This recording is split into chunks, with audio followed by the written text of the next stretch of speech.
Adaptarse para crecer. Bueno, hay que adaptarse para empezar. Buenas Muy noches, buenas Gabriel noches. Pulice. ¿Cómo les va? Tanto tiempo, mis ¿Qué tal, queridos Gaby? amigos. Bien, muy buenas noches, Luis, Diego, ¿cómo están? Muy bien, Bien, ¿ya bien. adaptado a estas tierras, Gabriel Pulice? Y digamos que el frío me tomó de sorpresa, el frío polar. ¿eh? Una semanita bien fresquita. Pero bueno, vamos a entrar en calor hoy. Sí, hoy tenemos un programa a ambos lados de la cordillera A ver, y tenemos un de este invitadísimo. lado estamos nosotros. Sí, y del otro lado, que estamos Sí. esperando que se conecte, ahí parece que ya lo tenemos a Manuel del otro lado de la cordillera. Desde Viña, Manuel, Así es, ¿qué tal? Hola, hola. buenas noches, bienvenido a Pulsión de Radio, Manuel Coloma Arenas. Gracias. Bueno, Gracias, gracias. vamos a hacer una pequeña presentación del programa y vamos a contar quién es nuestro invitado de hoy. Bien, bueno, breve presentación del programa. Ahora enseguida vamos a pasar a nuestra hora de entrevistas y vamos a tener para nuestra segunda hora, la segunda parte del programa, a Luciana Villegas y Laura Salinas en una muy interesante entrevista a Marcelo Bernstein de la librería Paidós.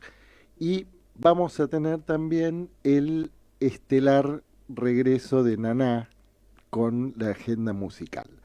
Bueno, si les parece, vamos a escuchar un tema musical y enseguida venimos con la hora de entrevistas y nuestro invitado desde el otro lado de la cordillera. En Pulsión de Radio, ya se viene la hora de entrevistas. La hora de entrevistas. Bueno, ahora sí, buenas noches Manuel Coloma Arenas, acá te estoy viendo por la pantalla, aparte Hola, hola. de oírte. ¿Nos escuchás bien, Manuel? Sí, escucho bien. Perfecto. Bueno, ¿quién es Manuel Coloma Arenas? Es psicoanalista, miembro de la École Lacanienne de Psychanalyse, es doctor en psicoanálisis de la Universidad Andrés Bello y ha editado un libro suyo hace unos años, un libro excelente que lo recomiendo una y otra vez, que se llama Del don de amor al objeto A, deuda versus intercambio. Con él hemos compartido durante muchos años un seminario de investigación a ambos lados de la cordillera, que estaba a cargo de Jorge Báñez Orellana, ¿no? El querido cronológico, como lo llamábamos. Y aparte de todo, Manuel es músico, que le preguntaremos algo también al respecto. Bueno, buenas noches, Manuel. Buenas noches, Diego. Buenas noches a todos. Muchas gracias por la invitación. Bien. Gracias. Bueno, Manuel, un tema no habitual, ¿no? Entre analistas, digamos, se lo he escuchado a pocos analistas. Contanos, ¿qué son las zoológicas lacanianas? No sé Ajá, cómo sí. pronunciarlo, si zoológicas o zoológicas. Ah, da igual. Eh, el asunto es que nace un poco de la inquietud de ver de que efectivamente en Lacan estaban esparcidas muchas referencias a los animales, ¿no? En general, pero que, bueno, por ahí nunca se habían abordado mucho o en profundidad y de pronto fui entrando en el tema y me fui encontrando con muchas cosas, y de hecho, bueno, empecé revisando cómo todo esto estaba de alguna manera de la psicosis paranoica en sus relaciones con la personalidad, la tesis de Lacan. Ahí hay bastante, sobre todo está, por ejemplo, la presencia de un biólogo como von Wexkull. Y a partir de ahí se van viendo cómo estuvieron permanentemente estas referencias Uno puede encontrar bastante de eso en un texto como el texto de la familia, ¿no es cierto?, del año 38 en Lacan. Um, y eso abrió, digamos, este tema de investigación y por lo tanto, a través de la vida de los grupos de estudio, pude ir desarrollando esa investigación con un grupo de gente, ¿no es cierto?, que se fue uniendo, digamos, a esta, sí, a esta investigación en curso. Ajá. Y Manuel, ¿y qué tipo de observaciones sobre animales hace Lacan? Mira, así como hay animales, la verdad es que zoológica, bueno, sí, claro, puede ser un concepto también más amplio porque también hay mucho de embriología, también hay mucho de biología en general, en el fondo, ¿no? Hay bastante biología molecular por ahí. Eh, Tú sabes que en principio este tema se solía asociar o se suele asociar más que todo en Lacan en los momentos en que habla de lo imaginario. ¿No? Si uno lee El Estadio del Espejo, uno lee acerca de la causalidad psíquica, la agresividad, textos de ese estilo, te encuentras con ejemplos, ¿no es cierto?, que muestran, digamos, el efecto de la imagen, ¿no es cierto?, sobre todo para pensar en un cierto tipo de identificación. Eh, pero, te insisto, ¿no?, con lo que uno se va encontrando es que, por ejemplo, la etología, ¿no?, los ejemplos etológicos, como pueden ser, qué sé yo, estoy pensando en el grillo peregrino, las palomas, eh, El la- el picón y macho. lo ocupo mucho acá, ¿no?, que en el Sí. fondo es el pez espinoso. Mm. ¿No? Que le pusieron ahí en la traducción el picón, ¿no es cierto? Pero es el pez espinoso, es más conocido así. Eh, Son cuestiones que muestran en realidad cómo se va abriendo, por ejemplo, el registro simbólico. ¿No? El registro simbólico, porque hay esbozos de comportamiento simbólico en los animales, sobre todo cuando tienen, sí, llamémoslo así, conductas, ¿no es cierto?, donde de alguna manera se equivocan o cometen ciertos errores, donde se traslapan ciclos de comportamiento, y eso, digamos, a Lacan le interesa mucho porque va abriendo, digamos, algo que muestra cómo ciertas imágenes van perdiendo su valor referencial, ¿no?, y van cobrando otro. Entonces, bueno, yo diría que, claro, son referencias etológicas. A veces también hay referencias que pueden responder mucho más a cosas de tipo fábula, tipo referencias literarias también. ¿No? Pero donde uno siempre va encontrando, digamos, la manera en que Lacan va explicando ciertas cosas, ¿no es cierto?, a través de esa vía. Y tiene, es muy interesante descubrir de que, Ajá. me parece, de que Sí, tiene mucha un importancia. tópico muy presente es la famosa mantis religiosa, ¿no? Rosa, por ejemplo, sí, sí, sí. Sí, ahí, bueno, y ahí tienes toda una historia porque hay cosas que tienen que ver con Roger Caillois por ahí, ¿no es cierto? Entonces, evidentemente Lacan, a través de esos intercambios con gente así, digamos, también se fue enterando de eso.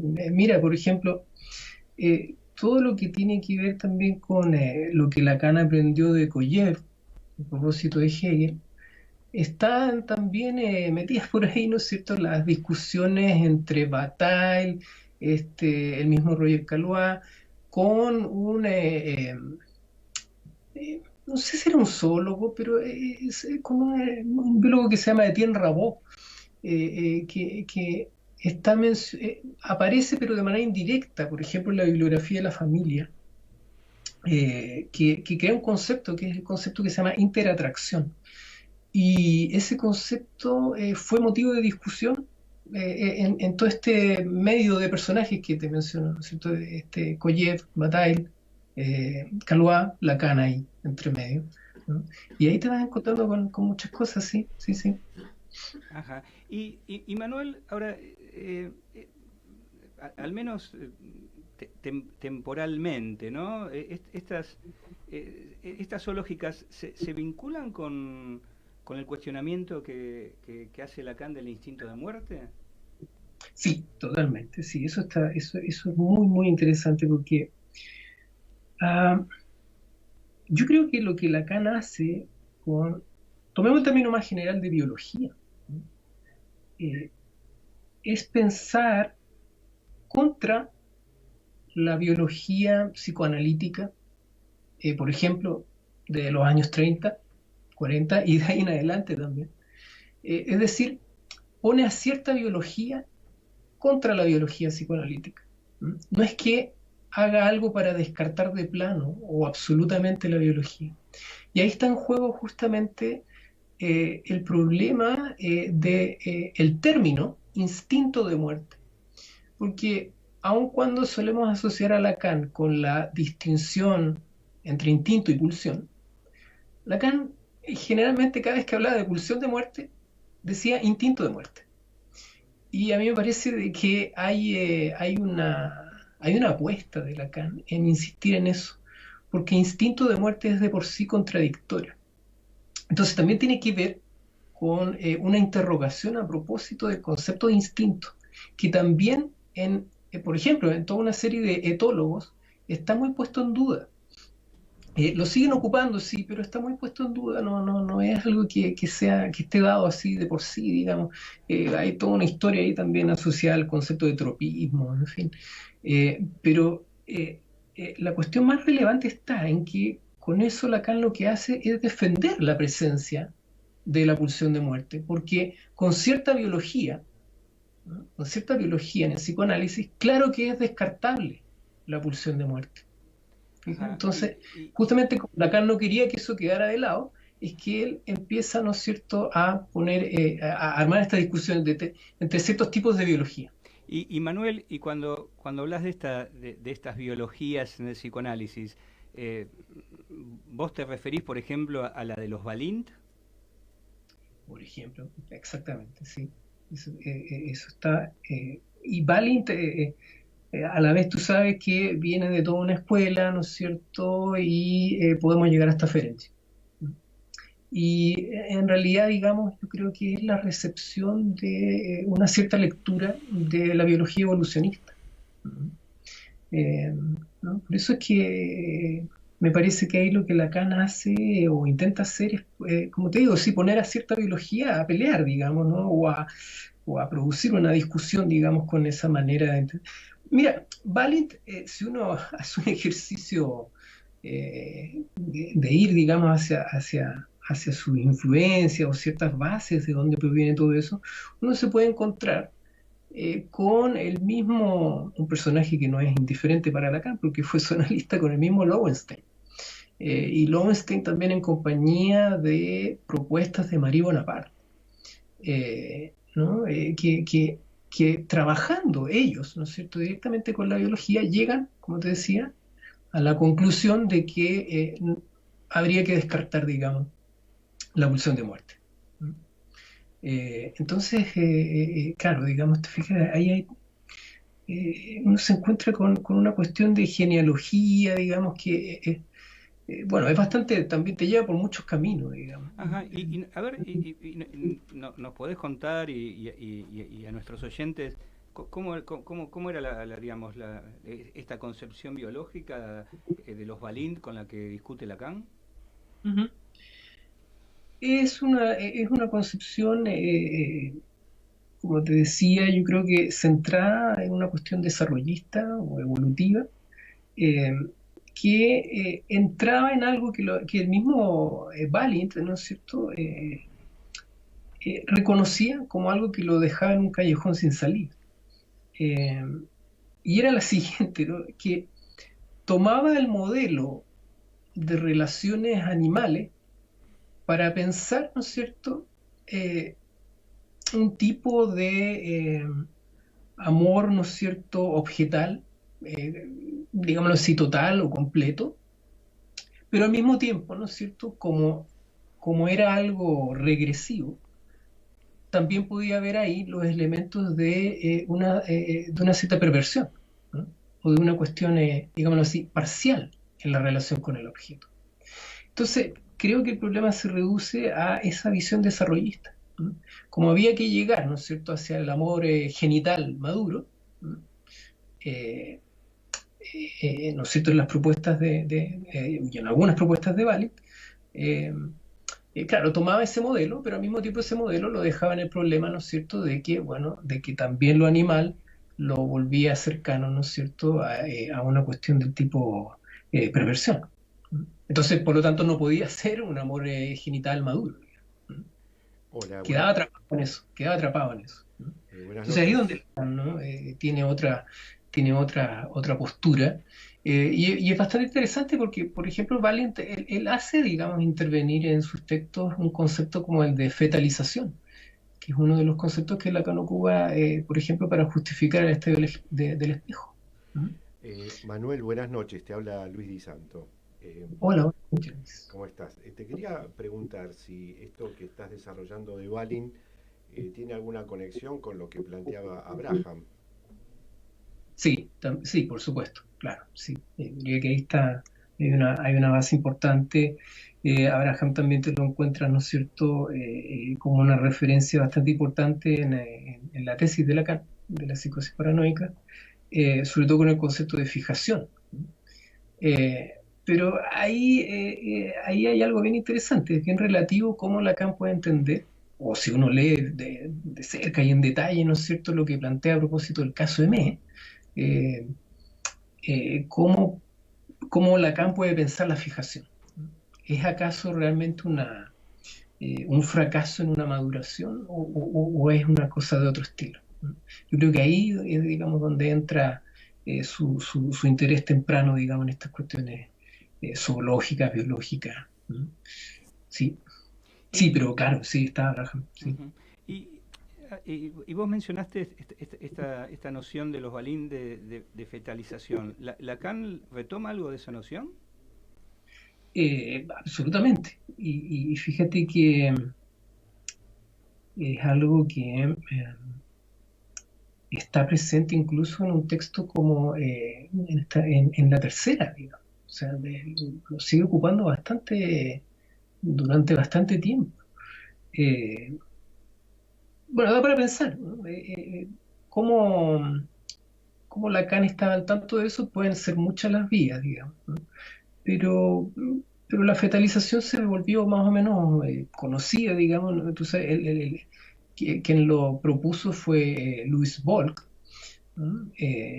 Y tiene que ver, ¿no es cierto?, con esta condición de retraso, ¿no es cierto?, de la cría humana en su nacimiento, y que parece ser un retraso que al mismo tiempo lo vuelve capaz de otras cosas, ¿no es cierto?, que los animales que nacen mucho más eh, desarrollados, digamos, ¿no es cierto?, pueden hacer. ¿Mm?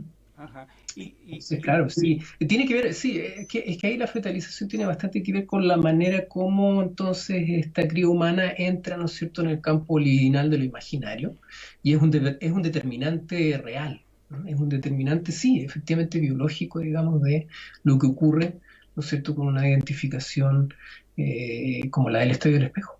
Y entonces, frente a esta, digamos, lógica, llamémosle desarrollista, evolucionista, ¿qué tipo de lógica plantea Lacan? Yo diría, sí, ven, no es que, por ejemplo, él descarte de plano, creo, aun cuando explícitamente sea crítico de Darwin, yo creo que no es que lo descarte de plano. Eh, pero hay que leerlo entre líneas, digamos. Ahora, si no es desarrollista, si no es más bien evolucionista, yo creo, digamos, de que la hipótesis es la siguiente. Lo que a él le interesa es qué ocurre, ¿no es cierto? Bueno, en el ser hablante, eh, que parece no tener o no contar con la condición de imágenes preformadas. ¿Para guiarse en qué? Para guiarse sobre todo, digamos, lo que tiene que ver con lo más problemático, digamos, de la dimensión del ser hablante, que es la sexualidad. Eh, mm, tal vez sea posible de que la postura de Lacan en ese sentido sea más bien la de, mm, por ejemplo, la que tenía von Wexkull, aun cuando, mira, eso también es difícil, ¿no? Porque von Wexkull era un fuerte crítico de Darwin, pero hablaba, por ejemplo, de su concepto de ajustamiento, ¿no? y el ajustamiento era algo que le servía para discutir la adaptación. Pero se leyó ese ajustamiento como algo muy parecido, digamos, a la adaptación. Como una Por especie eso de es que armonía. es claro, claro, exactamente. Pero por eso es que Lacan también, fíjate que lo menciona prácticamente a von Wexkull durante casi todo el recorrido de su enseñanza, con énfasis distinto y de formas diferentes. En los últimos años, que podríamos llamarlo los años, lo que empieza a ocurrir en los años 70, Lacan parece más duro con von Wexkull.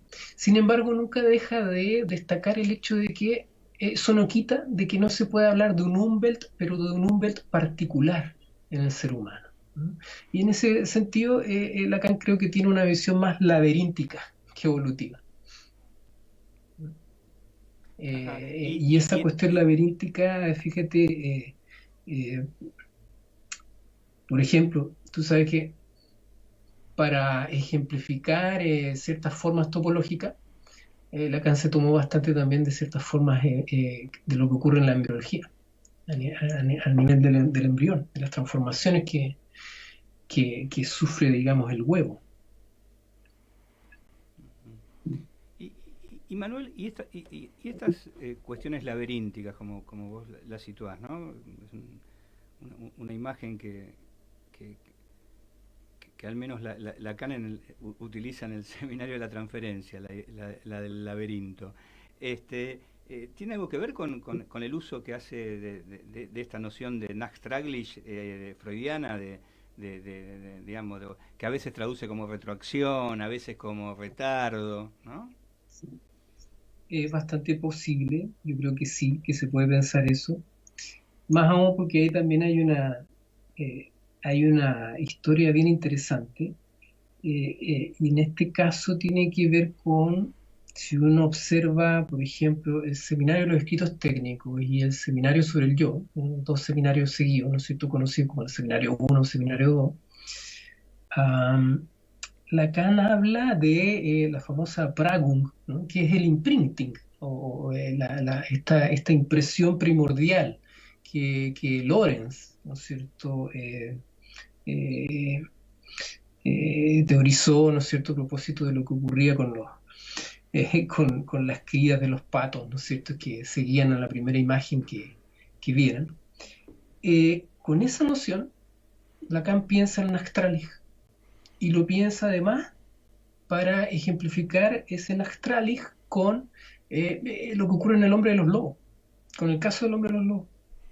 Es decir, de cómo efectivamente, claro, se va construyendo una historia retroactiva, ¿no es cierto?, que en el fondo es seguir el mismo camino que de una u otra manera constituyó, ¿no es cierto?, una formación sintomática, hasta llegar a un punto, ¿no es cierto?, donde pareciera que se produce algo así como un imprinting, ¿no es cierto?, pero con ciertas sutilezas y detalles que ahí sí, por supuesto, que constituyen una diferencia, digamos, con la manera en que se da en el animal. Eso sí.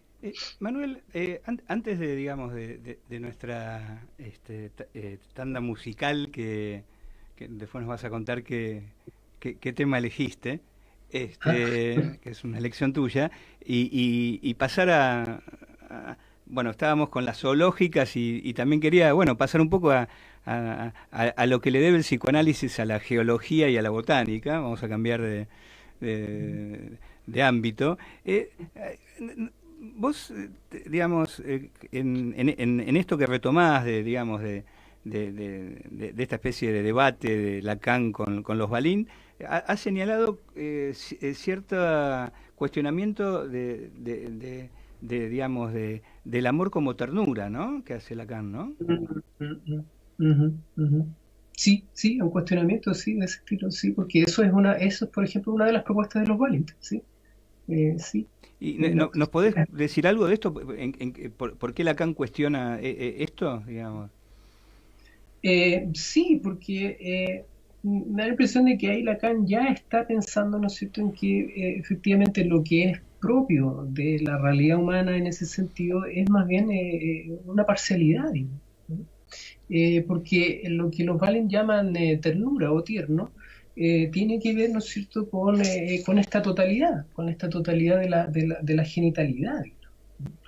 Yo creo que eso, ¿no es cierto?, a Lacan no le suena, ¿no es cierto?, no le suena por el lado de que hay una relación posible o total con el objeto.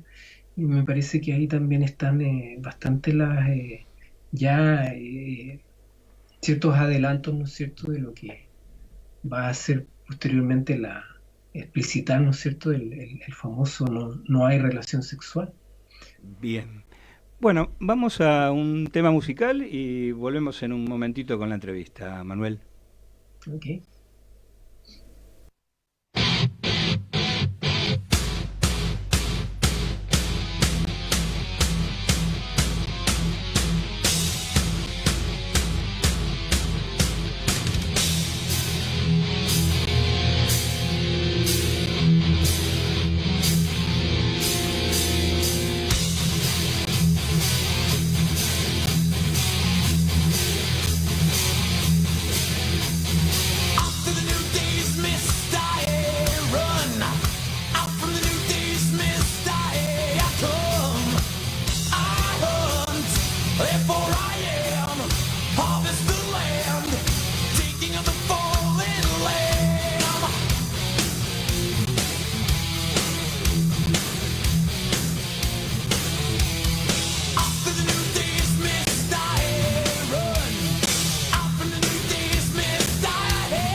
Bien, acá volvimos, Manuel.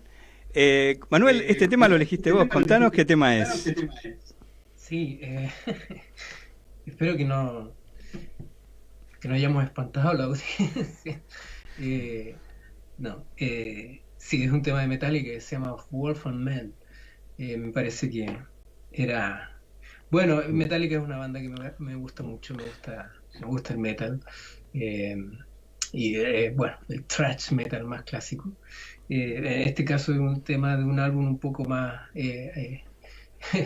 más de radio, digamos, que el Black Album.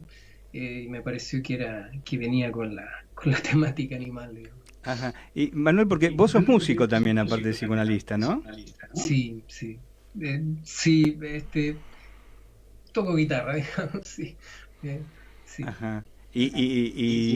Y tocar, y aparte de, digamos, de que te gusta escuchar metal, tocás, ¿no? Sí, claro, sí, sí, sí. Sí, Ajá, de esas cosas, ¿no es cierto?, que empiezan desde la adolescencia. ajá. Digamos, y hay un movimiento en Chile, digamos, receptivo a ese tipo de música? Oh, bastante, sí, claro que sí. Sí, el thrash metal, por ejemplo, fue muy conocido, fue todo un movimiento en los años 80. Era una manera de muchos jóvenes, ¿no es cierto?, de reunirse, de tener algo que poder hacer, de tener algún medio, ¿no es cierto?, también bueno, canalizar ciertas cosas a propósito de lo que se vivía en el país, en fin, sí, fue todo un movimiento bien importante, muchas bandas locales también, locales muy conocidos, no sé dónde se hacían recitales al respecto. Sí, totalmente. Bien, bueno, buenas noches, Manuel. Gabriel Pulice te habla. Pues, Bueno, muy, muy interesante el tema musical y la vinculación, bueno, con cuestiones relativas a los animales, pero nosotros teníamos por parte tuya un título propuesto que a mí me parecía también de lo más interesante, ¿no? Que es el de los anacronismos y los saberes inactuales en Jacques Lacan. Y la verdad es que desde que Diego lo comentó y lo propuso, bueno, me quedé desde ese momento muy interesado en escucharte también, en poder hablar sobre eso. ¿A qué te referís? ¿Cuáles son esos anacronismos y saberes inactuales en Lacan? hay distintas maneras de entenderlo, creo. El anacronismo, tú sabes, hay una definición que podría ser negativa, ¿no es cierto? Sobre todo como parte de la historia, en el sentido de no cometer anacronismo, Mm. ¿no? Ya sea de lo que tiene que ver con proyectar categorías del presente al pasado, ¿no? Como algo que queda fuera de contexto temporal, ¿no? En Claro, ese sentido lo decís. en el sentido, Sí, es clásico que los historiadores intenten evitar eso y está bien. sí. Pero por otro lado hay un sentido bastante positivo que, sobre todo diría yo, que me inspira bastante como lo destaca alguien como George Didi Uberman, donde más bien demuestra, ¿no es cierto?, cómo en el plano de las imágenes para él, ¿no es Mm. cierto?, en el campo de la historia de las imágenes, para él tienen un valor esas imágenes que considera como supervivientes y que pareciera que desde el pasado, ¿no es cierto?, interrogan algo del presente y dislocan de alguna manera, ¿no es cierto?, cuestiones temporales porque, por ejemplo, ¿no? Tú podrías preguntarte cómo una obra, como una imagen de tiempos muy pasados, en realidad te recuerda, por así decirlo, cosas, ¿no es cierto?, que hemos conocido en tiempos más cercanos a los nuestros. Entonces, ¿qué es lo que pasa? Que estos anacronismos, por así decirlo, positivos que podrían haber en una cierta manera de aproximarse a Lacan o de intentar leer a Lacan, está, por ejemplo, en el hecho de que, eh, lo hablaba hace un momento, uno puede encontrar muy tempranamente estas referencias animales en Lacan, y son poco investigadas, ¿no? O podrían parecer que precisamente porque son muy tempranas, ya quedaron atrás, digamos, o no tienen un valor. Y sin embargo, uno puede encontrarse con verdaderos fósiles, ¿no? Mm. ¿No es cierto? En geología lo llaman, ¿no es cierto?, el fósil director, ¿no? Que gracias a que resurge en el presente, en realidad guía, ¿no es cierto?, la investigación para toda una reconstrucción posible, ¿no? Manuel, Entonces, eso por una parte se puede encontrar. Sí. Manuel, esto que tú llamas este nuevo significado o este otro significado del anacronismo y, y algo que aparece tempranamente en la obra de Lacan, muchas veces sucede que hay toda una obra de Lacan que se suele considerar preanalítica, ¿no? Y a la cual se le da un valor menor, pero que ciertamente ahí se encuentran algunas cuestiones muy significativas. Me refiero incluso al campo de la influencia del psicoanálisis en relación a pensar cuestiones criminológicas, ¿no? Como algunos de los textos de Lacan, incluso Aimé, las hermanas Papin y otros textos más. ¿También crees que hay otros anacronismos por descubrir con este nuevo significado de esa época? Es bastante posible, sí. O sea, yo creo que eso puede aparecer en la medida en que efectivamente podamos abrir, ¿no?, esta posibilidad a estos anacronismos, ¿no es cierto? Que pueden ser bastante, ¿no? Lo que tú mencionas, por ejemplo, sí, efectivamente, la criminología, ¿no? Ahí uno descubre que hay una bibliografía tremenda de la cual Lacan se tiene que haber nutrido, ¿no es cierto? Y que después, ¿no es cierto?, aparece en un texto como, por ejemplo, el texto sobre la criminología que tienen de los años 50. Es algo que alcancé a pasar, a rozar un poco por ahí en el libro que mencionaba Diego, en el libro sobre el don. Sí, me parece que es algo que hay que alentar, digamos, ¿no es cierto? Porque creo que permite tener una lectura que vuelve incluso más entendible a Lacan, absolutamente. Pues sí. Sí, incluso no podríamos decir que el anacronismo también sería un modo de definir a la temporalidad de lo inconsciente. Sí, sí, claro, sí. O sea, ahí está el link con lo que mencionaba Diego sobre el Astralis, por ejemplo, de todas maneras. Ahora, claro, también está en el título la cuestión de lo inactual, que suele ser más o menos similar, ¿no es cierto?, a la cualidad de lo intempestivo, ¿no? Es curioso porque, claro, es inactual en el sentido de que no es tan común trabajar, por ejemplo, con referencias como estas, ¿no es cierto?, con las de lo animal, en Lacan, digamos, ¿no? A no ser que, como decía al comienzo, se relacione inmediatamente con lo imaginario, para nada con lo simbólico, y ahí está Lacan, ¿no es cierto?, siendo acusado por los filósofos de ser otro metafísico que desplaza a los animales y no los toma en cuenta. Pero es curioso porque esta cuestión inactual es dentro del psicoanálisis, porque en la filosofía es, por el contrario, muy actual lo que está ocurriendo con lo animal, digamos, ¿no? Entonces, me parece que ¿A eso qué te vuelve... referís con eso de qué manera encontrás ese tratamiento por parte de la filosofía? Piensa Dora Haraway, De ¿no? Haraway. Piensa, todo eso viene de Derrida, ¿no?, de Deleuze, ¿no? Mm. Y cómo, bueno, uno puede encontrar ahí muchas cosas bastante útiles también, ¿no? Hay que decirlo, para pensar las mismas cuestiones que también Lacan plantea al respecto, ¿no? Muchas veces también descubriendo de que Lacan, sí, varias de esas cosas las dijo antes, ¿no? Así, de hecho, Interesante porque esa, digamos, interfaz que vos situás, por ejemplo, en Donna Haraway, está muy vinculada al feminismo, por ejemplo, ¿no? sí, y como te digo, pero muchas afirmaciones que van por ahí, digamos, uno ya las puede encontrar, digamos, en Lacan, ¿no? Al menos también problematizadas, al menos problematizadas. Eh, Entonces, esa inactualidad creo que también tiene un carácter doble, ¿no? Porque es inactual dentro de la investigación, a lo mejor es psicoanalítica, pero para lo que está ocurriendo hoy en día en el plano de las ideas, digamos, es algo que es muy actual. o sea, Manuel, entonces, a ver si te sigo. Inactual sería como que no está de moda en la investigación psicoanalítica, Mm. ese tema.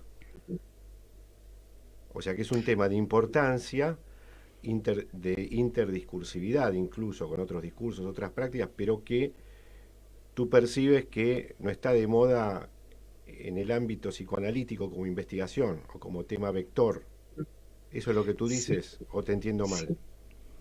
Sí, más o menos, sí, puede ser, sí, puede ser con lo que está o no está de moda, pero en el fondo también lo que ocurre es que es inactual en el sentido de ver de que en estas referencias no es solo de que Lacan esté hablando de lo animal, sino cómo lo animal le permite pensar cuestiones Ujú. de la clínica, ¿no? Y que Yo como pensaba en un tema que si no estoy equivocado, vos desarrollás en tu tesis, que entre paréntesis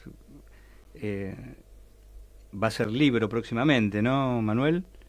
Sí, sí. Este, que escuchándolos a Luis, a vos, a Gabriel, pensaba que me parecía que era un muy buen ejemplo de esto de lo anacrónico y de lo inactual, que es toda esta disputa zoológica entre Cuvier y Saint-Hilaire que vos Mm, rescatás para pensar un par de tópicos de la clínica psicoanalítica y te remontás a una disputa que me imagino que debe ser, ¿no?, siglo XVIII, XVII, ¿no?, por ahí, ¿no? mm.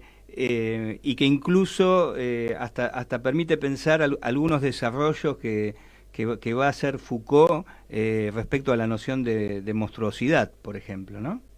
Sí, sí, sí. Sí, bueno, es interesante porque esa disputa además no es que esté mencionada explícitamente por Lacan, pero si uno empieza a leer así como bien en detalle el hecho de que, bueno, claro, ¿no? En la tesis de Lacan está muy presente la botánica de Goethe, que en el fondo son los mismos principios que regían también su zoología, la zoología de Goethe. La disputa entre Geoffroy Saint-Hilaire y Cuvier está marcada por el hecho de que Goethe tomó partido por Geoffroy Saint-Hilaire. Y si uno lee los principios que Geoffroy Saint-Hilaire defendió contra Cuvier, ¿no? Que dan cuenta, ¿no es cierto? Bueno, son bien complejos, pero dan cuenta de una clasificación, por así decirlo, que es mucho más flexible, móvil, versus la rigidez de los tipos, ¿no es cierto?, que distingue Cuvier. Uno puede ver Recuerda algunas discusiones entre analistas que les gusta mucho la psicopatología, ¿no? Ah, sí, exacto, claro, exactamente. Entonces, claro, uno puede ver, si te fijas en los conceptos con los cuales Lacan finalmente explica el caso M, son muy cercanos a los conceptos que defendió Geoffroy Saint-Hilaire. Entonces ahí también te encuentras con algo que es una reconstrucción virtual, ¿no?, de algo posible, ¿no? Y es que incluso ahí a lo mejor hasta para seguir investigando en psicoanálisis pueden ser interesantes lo que hoy en día está, eso sí está de moda, ¿no? Al menos en la literatura, que son las ucronías, ¿no? Es Ah, ¿qué decir, es mostrar eso, Manuel? reconstrucciones de la historia sobre datos hipotéticos. Esas son las ucronías. Las más conocidas son los what if, ¿no? ¿Qué hubiese pasado si? ¿No? Entonces siempre se centran en un punto de la historia y dicen qué hubiese pasado si tal cosa no hubiese ocurrido, ¿no? Qué sé yo, Philip Dick en la ciencia ficción, ¿no? Sí. Philip Dick cuando, ¿no?, construye todos esos mundos de qué hubiese pasado si ganaban los nazis y los japoneses y todo. Eso, por ejemplo, está en El hombre en el castillo. ¿No? Pero ahí, claro, ahí lo que se constituye más bien es como una historia paralela. Pero las ucronías también pueden ser, ¿no es cierto?, esas reconstrucciones a partir de datos verosímiles. Es decir, que se constituyen en hipótesis verosímiles, que podrían haber sido así. Serían como monstruosidades de la historia. Sí, sí, sí, sí. Y Sí, que no como toda monstruosidad, monstruosidades, no deja de necesariamente. ser una verdad. Sí. Pero en monstruosidades en el sentido, por ahí podemos hablar un poquito en los últimos minutos, ¿no? No de anormalidades, sino de lo que vos situás como anomalía. Exacto, exacto, claro. Claro que ahí está el link que tú hacías con Foucault, digamos, ¿no es cierto? Mm. Porque claro, va Ajá. Foucault mostrando, digamos, claro, cómo aparece el personaje monstruoso, pero nutriéndose de que los principios de la teratología, en el fondo, siempre lo que va mostrando es que, claro, las monstruosidades no son las monstruosidades que atentan contra las normas de la naturaleza, sino que por el contrario las confirman, ¿no? ¿No? Entonces ahí uno puede ir pensando, por ejemplo, en el caso de las hermanas Papin también, ¿no? Si hay o no hay una versión propia de la monstruosidad en Lacan. Y claro, por ahí yo veo que, o noto que sí, bastante, sí, puede estar, puede estar. Ajá. A ver, interesante, ¿no? Volviendo a la ucronía, ¿no? Porque uno podría pensar que estas ucronías, ¿no?, que surgen a partir ¿no?, digamos, de alguna hipótesis verosímil, pero que obviamente no no sucedió, digamos, quizás darían cuenta también no de una monstruosidad de la historia en el sentido de anormalidad, sino que darían cuenta algo de la historia que efectivamente fue. Sí, y más extremo aún, ¿no es cierto?, de que esa especie de monstruo, esa especie de aberración, por el contrario, pasa a constituirse en lo que puede ser lo habitual. Porque por ahí también tú podrías decir, bueno, toda reconstrucción histórica tiene algo de eso también. Sí, que en realidad lo que ocurrió, lo que finalmente ocurrió que conocemos como la historia que conocemos, bueno, no es quizás menos monstruoso que lo que podría haber ocurrido, ¿no? También. Por lo menos eso es lo que muestra Philip Dick, por ejemplo. Claro, por supuesto, sí. Bueno, y para ir terminando, ¿no? Porque respecto a estas, digamos, no sé si llamarles monstruosidades de la historia, vos en tu libro anterior, digamos, digo anterior porque doy por hecho que tu próximo libro está por salir. Es un libro que trata digamos, del amor y el deseo bajo la máquina capitalista, en parte, ¿no? Pasa por ahí, claro, pasa por ahí porque pasa por ciertas sintonías que pude más o menos investigar con propuestas de Deleuze y Guattari, sobre todo las que están en el Antidipo. Sí. Es sobre todo por el problema ¿no es cierto?, de la discusión que hay entre deuda o intercambio, que efectivamente no son exactamente lo mismo. Entonces, claro, sí, pasa por ahí.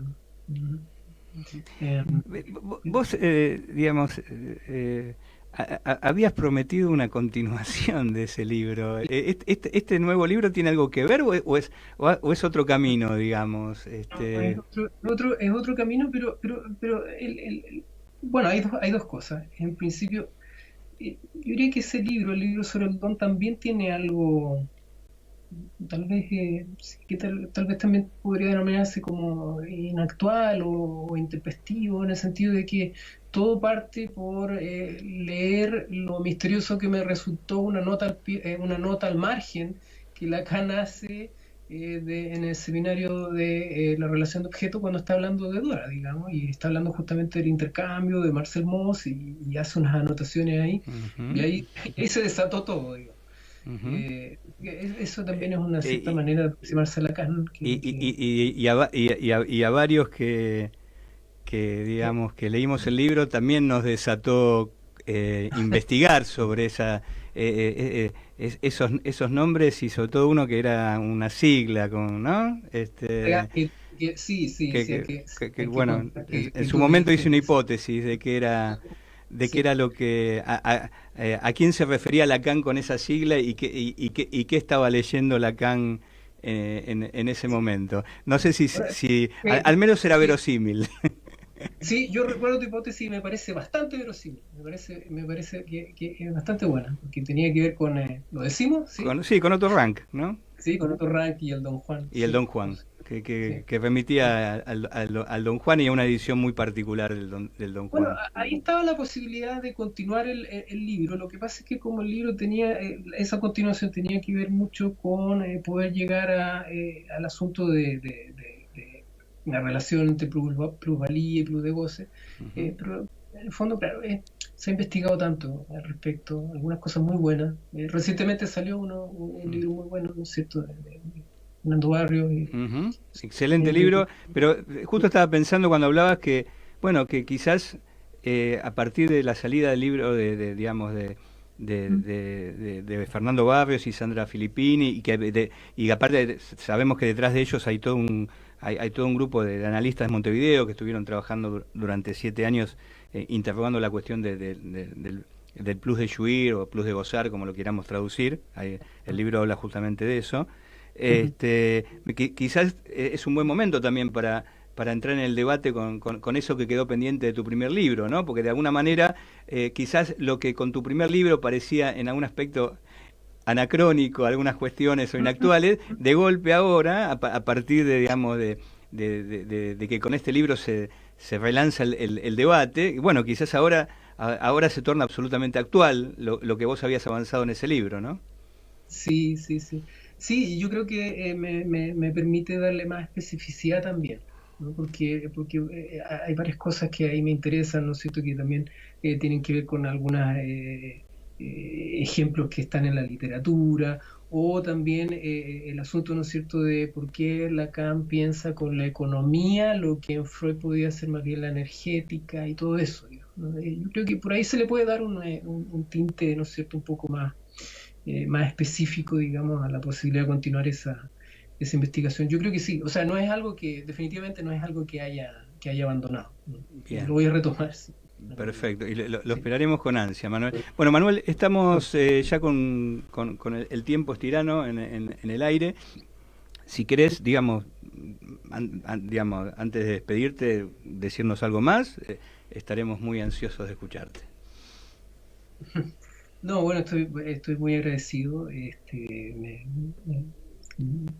Sobre todo me he divertido mucho conversando con ustedes, que me parece que es importante en todo esto. Y nada, agradecerles, digamos. Yo creo que sí, acá hay, ojalá pudiera abrirse también una manera de que, qué sé yo, los jóvenes, gente, ¿no es cierto?, pudiese encontrar, ¿no?, elementos que no suelen ser asociados a Lacan, o tal vez al Lacan más, bueno, no sé, más universitario a veces, pero El Lacan que más son anudado. interesantes. Sí, sí, claro, ¿no? Pero son interesantes y te permiten también, creo que, volverlo más legible, como decía hace un momento. Así que gracias por permitirme mostrar eso, ¿no?, en este Bueno, programa. ¿tenés pensado visitar Buenos Aires próximamente? Pronto, ¿Mm? estuve en febrero y Ujú. creo que voy pronto, sí. Bueno, cuando andes por aquí, entonces quizás tengamos posibilidad de que vengas directamente al estudio entonces. ¿Eh? Sería un agrado. Yo feliz, con mucho gusto estaría ahí, y espero también que a lo mejor para esas fechas pueda estar o coincidir con la aparición efectivamente del libro que fue, digamos, efectivamente mi tesis de doctorado. Está convertida, está transformada ahora en un libro. Bueno, te Sí, esperamos con el libro entonces. bueno, excelente. Muchas gracias. Bueno, Manuel, Bueno, un abrazo grande y hasta la próxima. Un abrazo. Chao, chao. Chao. Muchas En Pulsión de Radio, la agenda cultural late. bueno, retomamos nuestro episodio 14 de Pulsión de Radio y bueno, estamos ahora en comunicación con Naná. ¿Estás por ahí? Hola, buenas noches. Buenas noches, ¿cómo estás, Naná? Ay, podría ser ¿Eh? mejor, pero ¿Podrías vamos. estar? ¿Qué te sucede, Naná? Mm, ¿No vamos a hablar de eso? Vamos a hablar de música hoy. hablemos de música porque del frío polar ya se habló toda la semana. Sí. Bueno, Para esta edición pensé que a todos nos hace falta amor. ay, a mí Así me que hace vamos falta. a empezar a Sí. escuchar un tema que grabó Brad Meldau con René Fleming, que se llama... Qué lindo esto que estamos escuchando, Naná. Sí, Brad Meldau es un pianista muy interesante que abarca un repertorio que va de la música barroca, de Bach, a música pop, los Beatles, por ejemplo, y tiene una conexión muy grande con la música desde un lugar contemporáneo de eso. Es medio un músico pop, pero del palo de clásico, y me pareció interesante la combinación que hace con René Fleming, que es una cantante de ópera muy conocida también. Y para el segundo tema Sí. Pensé seguir con esta onda del piano, con algo más clásico, un húngaro que es Liszt. Volvemos a Hungría. Sí, muy cortito, muy cortito. Bien. Con Rêve d'amour, Liebestraum, o sea, Sueño de amor, interpretado por Lang Lang. Bien, vamos a escucharlo.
Bueno, un piano sublime. Sí, vamos, o sea, recomiendo de escuchar Brad Mehldau con todas sus versiones porque tiene algo muy interesante en su manera de reinterpretar temas conocidos. Nanay, Y lo ahora que te voy vamos con- a pedir entonces es que estaría buenísimo compartirlo, por ejemplo, en la página, en Facebook, Sí, ¿no? Como para sí, que la audiencia tenga también esa posibilidad de acceder a las referencias. sí, le voy Sí. a pasar. Y un instrumento que a mí me fascina y que me parece también muy cerca de lo que es el amor, porque mi temática es el amor, no nos olvidemos de eso. Hoy es el tema del día. Es el tema del día, que es el Sí. amor sana todo. Lo estoy invocando. Es un instrumento que es el laúd, Sí, y que en esta ocasión lo toca y un compositor que se llama Anouar Brahim, que es un tunecino. Este disco creo que es del 1991, y es Conte de l'incroyable amour, que es cuento del increíble amor. Y para mí este compositor e intérprete también toca la perfección. ¿podés repetir el nombre? Anouar Brahim. Bien, ¿lo escuchamos? Naná, recién escuchando este instrumento tan bello, no podíamos dejar de comparar con otros instrumentos de cuerda donde la percusión está como muy presente, por ejemplo el berimbau, ¿no? Sí, sí, y es también porque tiene una manera de tocarlo que es muy percusivo, o sea, cambia según el tema que está interpretando. Y Anouar Brahim es un gran artista. A mí me encanta lo que hace, y es muy contemplativo como música. O sea, uno se puede poner horas escuchando eso y flashearla. El cuarto tema que vamos a escuchar, vamos a cambiar drásticamente, se llama Mon Amour, y es un tema que escribió alguien que terminó siendo amigo mío y que partió lamentablemente hace 3 años atrás, Nilda Fernández. y es el tema que lo reunió con Mercedes Sosa. Ujú. Ricardo Saltón, un periodista conocido de acá, les había presentado a los dos, y nació este tema. Extracto de amor, entonces escucharlo entero y uno, Sí. empieza a sentir realmente ese amor. Y para concluir esta balada musical, algo que no tiene que ver con el amor, pero en realidad sí, es un compositor de Estonia, que tiene un poco más de 80 años ahora, que sigue vivo, que se llama Arvo Pärt, que también tiene esa cosa muy meditativa, que habla mucho del silencio, de cosas profundas, y esta es una pieza muy chiquita que se llama Secuencia, pero que da un poco un gusto de su música. Y me parece que el amor tiene que ver con eso. O sea, hay varios tipos de amor, ¿no? Les voy a dejar hablar de los tipos de amor, ustedes que son especialistas. Más o menos, no se crea que tanto. Nosotros para mí es como- somos especialistas en los desencuentros, en el Bueno, amor. entonces ahí en estos encuentros con la música capaz tenemos momentos de amor, Sí. espero, y este para mí es lo que sería el amor absoluto. Bien, bueno, y vamos a escucharlo entero. Sí.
Te escuchamos, Nana, Ahí estamos.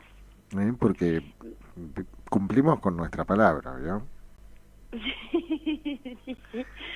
Justo me parecía que este tema era para escucharlo cada uno en su intimidad. Bueno, es que cada uno lo está escuchando en su intimidad, porque...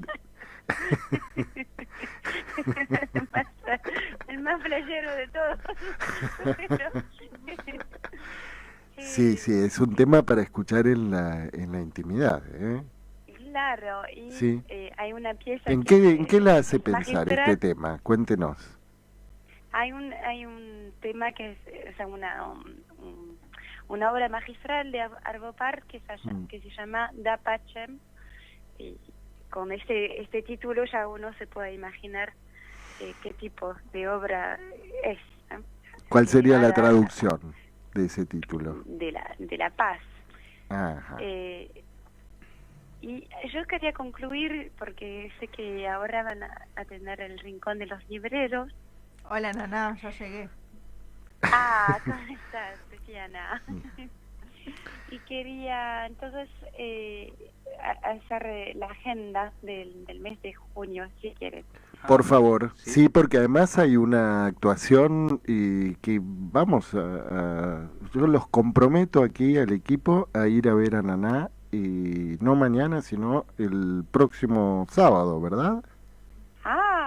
Son unos valientes que van de trasnoche. Claro que sí. Muy Sí, bien. nosotros somos de trasnoche. Claro, sí. Entonces los espero, sí, el 11 de trasnoche. Es que no íbamos antes porque era muy temprano su show. Claro. Con razón. Ahora sí. Es un horario decente. Ahora un horario 4:50. Efectivamente. Casi la 1 de la mañana. Sí. Bien, y vamos con la agenda entonces. Entonces la agenda. Mañana ya arrancamos con un festival muy interesante de música independiente que se llama el Festival Mutante, y que tendrá lugar en el complejo Art Media de la ciudad de Buenos Aires, donde podremos escuchar a Mi Amigo Invencible, Los Besos, Lucy Patané, Daniel Melero, Melanie Williams y demás. Es a las 18. A partir de las 18. Bien. Eso. No me puse los lentes, obviamente. Y me enteré que hay un músico que me encanta, que se llama Jerez Le Cam, que tiene un grupo de fusión con tango y música del este, entre otros, y se va a presentar el domingo 5 en la sala argentina del Kirchner a las 18. En el Centro Cultural Kirchner. Claro. Bien. Tendrá también otras presentaciones, se llama Jerez Le Cam, y vive en Francia, pero es argentino. Y Bien. después seguimos. El 9 de junio hay un joven pianista que me encanta, que se llama Lautaro Moreno, que se presenta en Pista Urbana. Y me parece que vale la pena conocerlo. ¿Dónde queda ese lugar, Naná? Pista Urbana está en Chacabuco 874, en San Telmo. San Telmo. Donde la fuimos a ver. Donde la fuimos a ver a usted, ¿verdad? Exacto, un querido lugar donde van a presentarse también otras cosas que me gustan mucho. La Desmedida, que es una obra más de teatro pero con música, entonces por eso la nombro. La Desmedida, interpretada por Jimena Angeletti, con texto de Clarice Lispector y música de Fabiana Galante y Juliana Moreno. Y una cantante de tango que me gusta mucho también, que se llama Noelia Moncada, que se presenta el 15 de junio. Después tenemos a la Charo Bogarín, que se presenta en el Café Berlín el 18 de junio, a Diego Frenkel el 25 de junio en Café Berlín también. Nuestro querido amigo Diego Frenkel. ¿Viste? Amigo de la infancia. ¿Así? Sí. Mira, qué lindo. Y que vive en mi barrio también. Y una presentación imperdible de Julieta Lasso, que presenta su nuevo álbum Cabeza Negra en el Xirgu el 11 de junio. Así que el 11 de junio tiene doble función porque la van a ver a ella en el Xirgu. Tremenda cantante, Julieta Lasso. Julieta Lasso es una tremenda cantante que estuvo antes con la orquesta Fernández Fierro y que está con su carrera solista a pleno hace unos años ya, y presenta ese álbum que me parece que no le escuché solamente extractos y no puedo esperar escucharlo. Vamos a traer música de Julieta Lasso al programa. Sí, y la podemos traer a Julieta Lasso también, si la quiere invitar. Bueno, Naná, y algo más para recomendar, y ya aquí tenemos en las gateras a Luciana Villegas con una entrevista deliciosa que tenemos preparada. Sí, así que termino ya con el 2 de julio, que se presenta Daniela Horowitz con su cuarteto de cuerdas en Más dulce que el deseo en la usina del arte. Eso. En la usina del arte. Gracias. Bien. Y nos vemos el mes que viene. Naná, la extrañamos, así que esperemos que se reponga, que se ponga bien. Y bueno, nos volvemos a ver entonces, quizás no mañana, sino el próximo sábado. Recuérdenos dónde va a estar. En Bebop, Uriarte 1658. Bien, nos vemos ahí entonces. Chau, Naná. Muchas gracias, chao. En Pulsión de Radio, ya se viene El Rincón de los Libreros, la columna que en tu biblioteca no puede faltar. Hola, Luciana. Muy buenas noches, Diego, Gabriel, bienvenido a la Argentina. Bueno, ya habías venido igual. ¿Cómo andas? Sí, mi primera vez en la Argentina. La verdad que es un país que es muy frío, pero me gusta. ¿Te gustaría quedarte a vivir? Creo que me voy a quedar. Sí. Qué linda la sección de Naná de música. También estábamos escuchando al cuarteto de Nos, ¿no es cierto? Sí, no es cierto. No es cierto. Yo sabía. Bueno, vamos rápidamente, como anticipaste en el bloque de la agenda cultural, musical en este caso, le hicimos una nota con la compañera Laura Salinas a Marcelo Bernstein, dueño de la librería Paidós. Nos contó un poco de todo. Hicimos una nota muy larga, le agradecemos un montón su tiempo. Fuimos en el post horario de atención de la librería, ¿no? Nos recibió en la librería cuando ya había cerrado al público, así que tuvimos como un momento íntimo así entre libros, con una charla muy linda. La entrevista la acortamos un poquito para poder hacerla, digamos, entrar en el segmento de libros. Así que vamos a ir escuchando como temáticas que fuimos hablando en la nota acerca de la historia de la librería Paidós, cómo empezó, cómo está relacionada con la editorial, que hoy en día también mucha gente se sigue preguntando, piensan que es lo mismo la editorial Paidós que la librería, pero bueno, ya hace varios años que hubo una decisión. Hablamos un poco sobre, digamos, por qué cómo pasaron a Paidós del Fondo, de pasar a la librería de la galería de la Avenida Las Heras, a comprar la librería, un poco la recorrida de lo que fue la librería Paidós, de lo que es la historia de Paidós, tanto como librería como Paidós editorial, y después, bueno, un poco cómo fue tener una editorial y una librería relacionada con las ciencias sociales en medio de años de dictadura cívico-militar. Después, un poco sobre el ser librero, ¿no? Porque Marcelo, si bien es dueño, digamos, empresario, también es librero. Un poco conversando sobre ese tema, cómo afectó la Feria del Libro a las librerías, de todo, hablamos un montón de cosas. Anticipo un poco esas temáticas que vamos a ir escuchando a lo largo de la nota. Lo primero fue la historia de la librería y de la editorial, cuál fue el primer título Y bueno, un poco cómo empezó este recorrido. Vamos a escucharlo. Te cuento, la librería, el inicio fue junto con la editorial Paidós, unos años después. La editorial Paidós se fundó en el año 1945, la fundaron Enrique Butelman y mi papá Jaime Bernstein, y ellos eran dos jóvenes en ese momento de 26 años, pioneros obviamente, y crearon la editorial Paidós.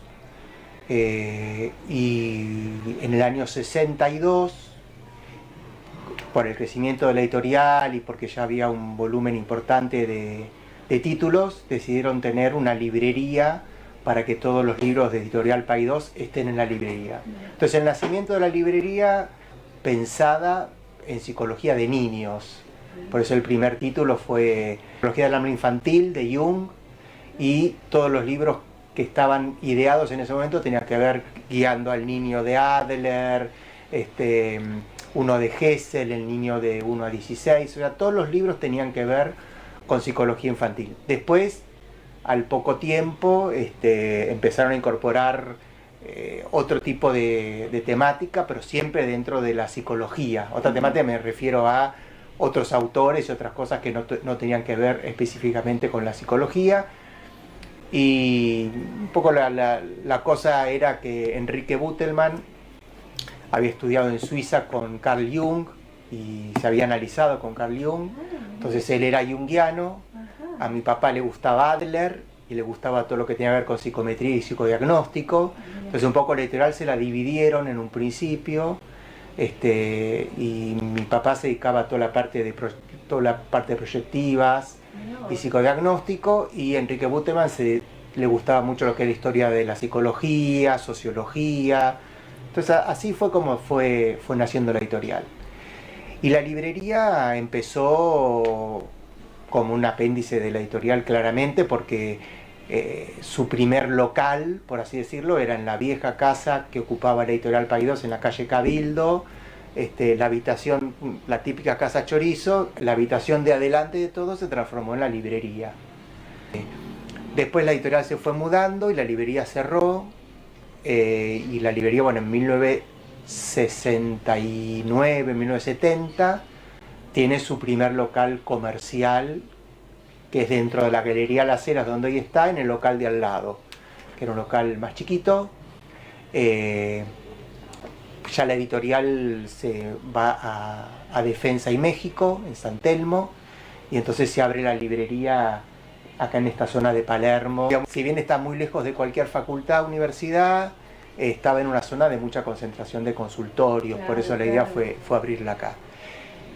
En un primer momento la librería era la librería de la editorial, después con el tiempo se incorporó todos los libros de psicología y psicoanálisis, y después fue ampliándose a otro tipo de líneas, pero siempre dentro de lo que es psicología y psicoanálisis. Fue incorporando, así como la editorial fue incorporando otras temáticas, la librería fue como siguiendo todo lo que Paidós publicaba. Entonces, si bien Paidós publicaba cosas de comunicación, de arte, de cine, como se llamaba Paidós, la librería lo teníamos, pese a que no era. Ahora, de otras editoriales sí tenemos únicamente psicología y psicoanálisis. Ahora nos cuenta un poco cómo fue esa decisión entre la librería Paidós y la editorial en el primer momento de la historia. ¿Cómo sucedió esa decisión?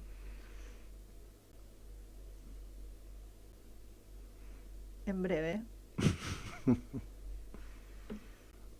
Marcelo Bernstein, dueño de Paidós, en una nota íntima con Pulsión de Radio, nos cuenta un poco la historia, y ahora en segundos, no tienen por qué ser tantos, nos cuenta sobre la decisión de la librería y de la editorial. Ahora la editorial pertenece al Grupo Planeta, podemos seguir hablando en el medio. Emiliano, sácame de este momento tan tenso. Pensamos lo que decimos y decimos lo que pensamos. La RZ. La RZ. Al distanciamiento social, nosotros proponemos acercamiento radial. La RZ. Juntos siempre. Adaptarse para crecer es evolucionar. La RZ. Somos lo nuevo siempre. Conectate con lo que verdaderamente te importa. Conectate con tus emociones. Conectate con la RZ. La RZ. Somos como vos. Conectate con lo que verdaderamente te importa. Conectate con tus emociones. Conectate con la RZ. La RZ. Somos como vos. Palabras que valen mucho y cuestan poco. La RZ. Amplificamos lo que pensás. Solo 4 letras para definir una experiencia única.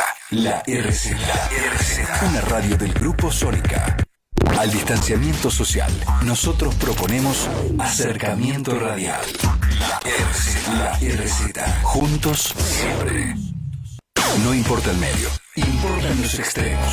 De un lado nosotros, del otro lado vos. La RZ. Radio en perfecto equilibrio. Adaptarse para crecer es evolucionar. La RZ. Somos lo nuevo siempre. Somos un medio que siempre va por el medio. La RZ. La radio que va con vos. Volvemos después de un tema técnico acá, un pequeño detalle que no contemplamos, pero estábamos diciendo que Marcelo sigue explicándonos en la nota cómo fue esa decisión entre la librería Paidós y la editorial. Mi papá en el año 77 vende la editorial a un grupo de inversores argentinos. Esa gente tiene la editorial, se expanden, abren una casa en España, abren una casa en México, pero en el año 77 se hace la decisión y la librería Paidós se sigue llamando Paidós por un acuerdo con los nuevos compradores, pero ya ahí la librería ya no tiene nada que ver legalmente con la editorial. Nos seguimos llamando Paidós porque tenemos el derecho a usar el nombre, pero ya la editorial fue recorriendo un camino diferente a la librería, abren una casa en México, una casa en España y empiezan a incorporar, como dije antes, muchas otras disciplinas que antes no tenían o no tenían tan desarrolladas. Dirigía la casa de Paidós en España y poco el contacto más directo era la casa de España con París, con Miller, si bien todo el contacto lo llevaba acá en Argentina Marita Boteil, que era la directora editorial en la Argentina, pero digamos tenía que ver con toda esta cosa más internacional de la editorial. La editorial, ¿llegaron ustedes a tener seminarios, digamos, inéditos? No, nosotros siempre tuvimos y tenemos era un riesgo, ¿no? Las siempre. Cosas, sí, nosotros siempre tuvimos las cosas que fueron editadas y publicadas. Los seminarios de Lacan los edita Seuil en Francia, lo establece Miller, decide quién lo traduce, se traduce al español, Paidós compra los derechos, trato por todo, o se hace un contrato cada vez que aparece un seminario en Francia, Paidós lo traduce, lo publica en Argentina. Esas son las cosas que se editan en Argentina, porque muchas cosas Paidós ha publicado en España, y son ediciones originales desde España, o muchos títulos que eran publicados en Argentina pasaron a empezar a ser publicados en España, pero los seminarios siempre fueron acá en Argentina, los seminarios como los cursos de Miller, como los trabajos de Lick Baeol también son publicados desde la Argentina. Le preguntamos si la venta de la editorial tuvo que ver con el contexto de la dictadura. La venta no tuvo que ver con una situación totalmente personal, que la cuento muy breve. Enrique Butelman y mi padre se separan unos años antes. Mi papá queda con su hermano, León Bernstein, que era típico comercial, financista, que sabía todas las cuestiones, y mi papá y Enrique ya se había ido, pero eran los dos totalmente intelectuales, de biblioteca, universitarios, profesores, que no, trámites bancarios, cuentas comerciales, todo eso no les gustaba ni querían. Mi papá queda solo porque fallece su hermano en un viaje de negocios en España. Entonces mi papá dijo, hizo un intento de tomar algún gerente que se ocupe de toda esa línea, y la verdad que se dio cuenta que no encontró a quién, ya era tarde, también creo. Mi padre no estaba muy bien de salud, y entonces no estaba para emprender todo eso, entonces decidió vender. Y bueno, encontró Enrique Butelman, su ex socio, que volvió a la editorial porque él, junto con un grupo de gente inversionistas, compraron la editorial. Entonces Enrique Butelman vuelve a la editorial, se va mi papá, y Enrique, junto con otra gente, empieza a manejar la editorial. Ahora sí viene la parte donde nos explica cómo fue tener una librería en plena dictadura militar.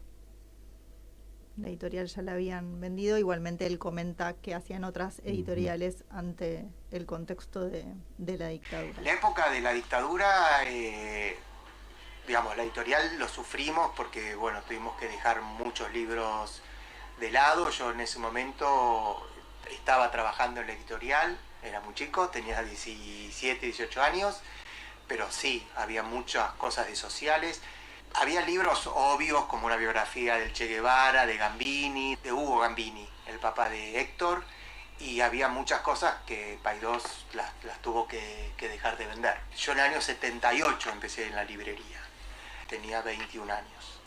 Lo vivíamos porque teníamos semanal o quincenalmente una visita de inspectores militares que venían a ver si teníamos los libros que estaban permitidos vender o no.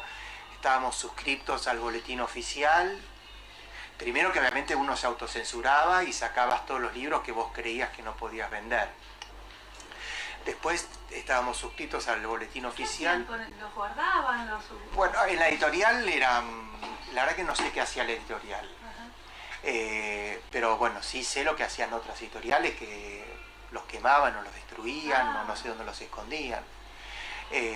Estábamos hablando de cientos o miles en algunos casos. En la librería podías tener 1, 2 o 3, entonces los guardabas y listo. O te los llevabas a tu casa, con el peligro que eso también llevaba. Claro. Pero lo que nosotros habíamos armado, recibíamos el boletín oficial que estábamos suscriptos, y ahí había una parte donde decía ordenanza número tanto, con respecto al libro se decía prohíbase el libro de Jean Piaget, no sé qué cosa, que vos decías que tiene que ver con nada. Igualmente nada tiene que ver con nada. Uno en la autocensura siniestra, uno puede decir, bueno, estos milicos no les va a gustar este libro, puede no gustarles, pero de repente te salían con cada prohibición. Entonces, bueno, uno tenía que estar suscrito a esos boletines, los recibías, y después también tenías eso, venían inspecciones cada tanto y miraban los libros, no sé. Nunca nos pasó nada en el sentido de que nunca nos secuestraron libros o nos llevaron libros, pero sí la sensación de miedo, ¿no? Horrible, era horrible, sí, era horrible y la sensación de desprotección absoluta e indefensión absoluta ante la locura de que vengan a revisarte qué podés tener y qué podés no tener.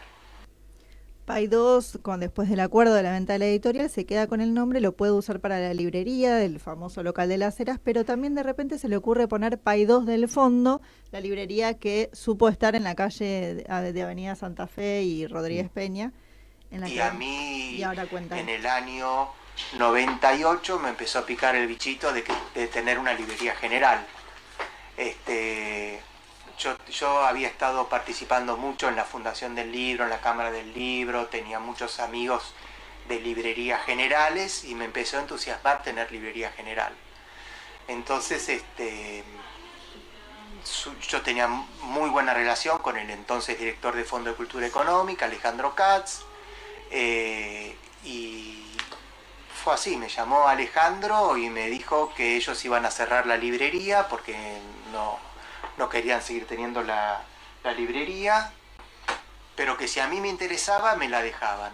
Si no era yo la cerraban, pero si a mí me interesaba me la dejaban, porque ellos querían mantener el estirpe de la librería y sabía que en mí podía confiar de esas cuestiones que me iba a pedir. Y bueno, así fue y nos tomamos la librería con una fuertísima impronta de todo lo que era psicología y psicoanálisis, obviamente, pero teníamos novelas, libros infantiles, libros de arte, y 20.000 cosas.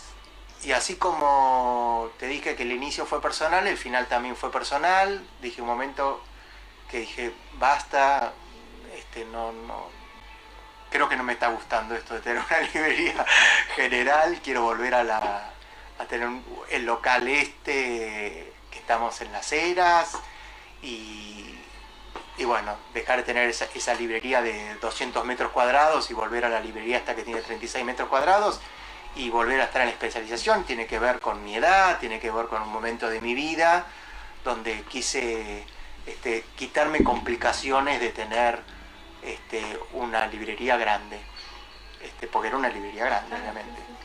Sí. El problema de la librería, que fue lo que mucho me cansó personalmente del local de la librería Paidós del Fondo, es que requiere muchísimo trabajo, porque el movimiento del libro, de mercadería, es continuo, permanente y muy complejo de administrar. Esa librería que tenía de todo, por decir, las editoriales grandes, Planeta, por ejemplo, saca 50, 60 novedades por mes. Sudamericana Random House, Penguin Random House, también saca 50. Entonces, recibís 300, 400, 500 novedades por mes. Esos son 50, 60, 80 cajas. Es terrible. Entonces yo dije, quiero volver a la especialización, recibo los libros de estas editoriales, lo manejamos 3, 4 personas, y fue así. Le preguntamos qué piensa cuando las editoriales empiezan a vender por su cuenta o qué acciones en la industria del libro afectan directamente a las librerías, la dinámica de las librerías. Entiendo y quiero que los libros se vendan en librerías y auspicio eso, y yo creo que es el canal natural de venta, y nos perjudica mucho la Feria del Libro, por ejemplo, por distintos motivos, no solamente por la gente que va a comprar en la Feria del Libro, que le quita venta a la librería, sino también porque resiente mucho el funcionamiento del mercado del libro. Pero entiendo, Luciana, porque todos sufrimos mucho la pandemia, entonces me parece que la gente se arregló como pudo. Entonces entiendo que las editoriales salieron a vender en forma directa y salieron a tratar de pasar el temporal como todos pudieron y pudimos. Libreros queremos y creemos que el canal natural de venta es la librería, y no nos gusta que se vendan libros en otras partes.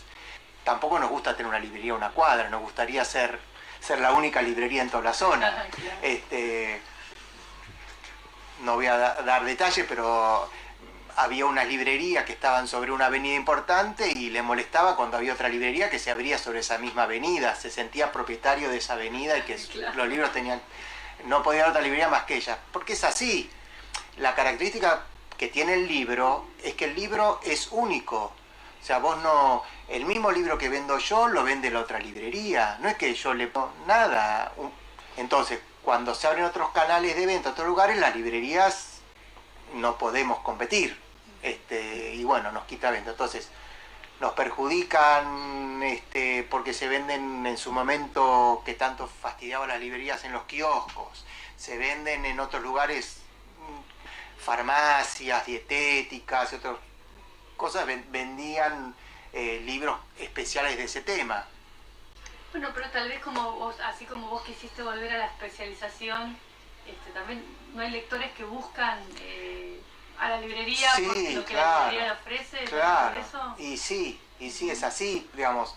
Nosotros lo que queremos, y todas las librerías especializadas, en el área que sean, lo que quieren es decir, bueno, nosotros somos el lugar donde vos podés decir, estás buscando 4 libros diferentes de un cierto tema. Bueno, en vez de estar yendo a una librería, a otra, sé que voy a esta librería especializada y encuentro los 4. Hoy por hoy, la venta por las plataformas nos ayudó muchísimo, porque entonces esa persona, esos 4 libros, los compra en un mismo lugar, sin decir, bueno, tengo que ir hasta Paidós, pese a que yo vivo en Lomo de Zamora, tengo que ir hasta Paidós. Bueno, ahora ya no, ahora ya lo compras por la plataforma y le mandamos los 4 libros. Y en esta última parte de la nota que elegimos publicar, digamos, habla sobre el ser librero y incorpora un concepto psicoanalítico a Una nota este hace tema. muchos años distinguías esto del ser librero, ¿no? Que incluso el ser libre, una cosa es vender libros y otra cosa es ser librero. Claro. Esto de recomendar, y no solo recomendar, sino todas las tareas, como decías antes, que están alrededor. ¿Cómo es el rol del librero en general? Claro.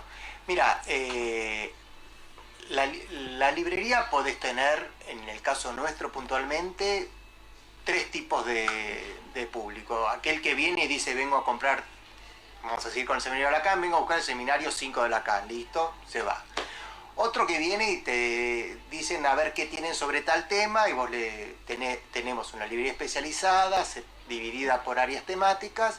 Entonces la gente dice, bueno, estoy buscando libros de tal tema y los ayudas. Y hay gente que viene, prácticamente es el otro extremo, a que vos le resuelvas la bibliografía para una cátedra, para un seminario, para una charla, para lo que sea. Y eso, bueno, eso es la librería especializada. Eso es la librería especializada. Entonces nosotros siempre buscamos tener, y de hecho tenemos gente que sepa de psicología, de psicoanálisis, de psicopedagogía, porque la gente espera encontrar eso. Lo ideal es tener gente que sepa, pero hay muchísimas librerías que no tienen, o no teníamos en ese momento, gente que sepa dar esa información. Acá, una librería especializada, como nosotros País 2, tenés que tenerla. Porque la gente está esperando eso. El sujeto supuesto a saber que estás viniendo a una librería, que te van a saber decir algo, ¿no? Eso es Claro, si no es el diferencial. Había un cuento muy famoso, había un libro de una psicóloga argentina, Clara Coria, que tenía un libro que se llamaba El sexo oculto del dinero. El libro apuntaba al poder que ejerce, es un libro de hace 30 años, ¿no? O sea, es otra cultura. El poder que ejerce el hombre sobre la mujer manejando el dinero. Entonces el libro se llamaba El sexo oculto del dinero. Y en esa librería lo habían puesto en sexualidad. Pero bueno, está bien. O sea, si vos vas a una librería especializada y me preguntás de sexualidad y yo estoy el sexo oculto del dinero, me decís, te estás equivocando. Bueno, en una librería general que esté en ese estante, se están equivocando, pero me parece que es comprensible. Igual yo creo que las grandes librerías hoy por hoy están teniendo gente que sabe, y que el prejuicio de que esas librerías tienen personal que no sabe nada y que se confunden y creen que Borges es una editorial y que eso ya no pasa. Vas a tener un asesoramiento. Me encantó tu aporte sobre el sujeto supuesto saber librero, sería. Porque es el gusto, ¿no?, que uno tiene, de que por ahí ibas a comprar algo y alguien que sabe, en una librería general, ¿no?, que es un gusto que alguien te recomiende, ¿no?, algo que no se te había ocurrido, y ¿no?, alguien que lee tu gusto, tu pregunta, y puede por ahí orientarte, ¿no? Eso es lo lindo, y yo creo que eso es lo diferencial. Muchas veces las librerías nos gusta decir que somos agentes culturales, como que no somos un simple exhibidor o depósito o estantería de libros. Los libreros queremos decir que nosotros tenemos un valor agregado. El valor agregado es decir, bueno, en el caso nuestro de psicoanálisis, qué libros elegís poner en vidriera, por lo tanto, qué libros no pones en vidriera, qué pones en las mesas, que son las más atractivas, que es lo que la gente ve, y cómo ordenás tu librería. Una cosa que hice cuando empezamos fue rearmar la librería y tematizarla. Y en la ultimísima parte, sobre los últimos minutos de esta nota, habla sobre el mercado editorial de hoy. Desde el punto de vista del mercado editorial, yo creo que la concentración en los grandes grupos ha abierto la posibilidad a muchas editoriales y a muchos proyectos personales de tener una editorial. Así como nació la editorial País 2 en el año 45 con dos, como dije al principio, profesores de psicología y educación, hoy está esa posibilidad también, porque los grandes grupos están dejando mucho lugar para editar otras cosas. Entonces veo, por una parte, ciertas editoriales totalmente nuevas que empiezan a publicar por contactos, por conocidos, que les llegan títulos y dicen, bueno, voy a alargarme al negocio editorial. Editoriales medianas que están tomando lo que las editoriales grandes no editan, porque las editoriales grandes tienen una lógica que a mí me interesa vender lo que vendo, no sé, 3.000 ejemplares por año. Si vendo menos de 3.000 ejemplares por año no me interesa. Unas editoriales medianas dice, dámelos a mí, los libros que vendes 2.500 por año, estoy chocho. Entonces hay muchas editoriales medianas que han ido creciendo su catálogo tomando esas cosas que han dejado. Y lo que se va publicando tiene que ver con los auges y las modas y lo que uno puede ver de los temas en las editoriales, en los diarios, en los noticieros. Entonces, todo el tema que tiene que ver con género se ha estado publicando muchísimo, lo que tiene que ver con violencia y agresión y abuso sexual, lamentablemente también ha proliferado muchísimo su publicación porque son temas que la gente busca. Entonces las editoriales publican porque se acercan a los autores que saben que están trabajando en el tema, porque los autores están llevando libros. Y después, dentro de lo que es psicoanálisis, sin duda alguna, la vedette es el psicoanálisis dentro de la línea lacaniana. Bueno, había unos pocos minutos más, pero estamos como muy sobre ya el cierre ya de la institución radio directamente, lamentablemente. Sí, ya está por sonar el himno. Nos apagan la luz, claro. Y pero bueno, básicamente la idea me parece que se pudo transmitir de toda esa nota. Espero que la hayan disfrutado. Sí, mucho. Muy bueno, y sí, ya nos tenemos que ir, no sin antes hacerle llegar un cálido abrazo a la otra orilla en el Mediterráneo, en realidad, no, en el medio de la Tierra, a nuestra querida MP, que desde París nos hace llegar todas las semanas los ecos y resonancias del programa, y una invitación para mañana en el Bar Portuario, parte de la agenda musical, otra vez la All Inclusive con Luis Matos y Claudio Espirito. Bueno, muy buenas noches, nos volvemos a encontrar el próximo viernes.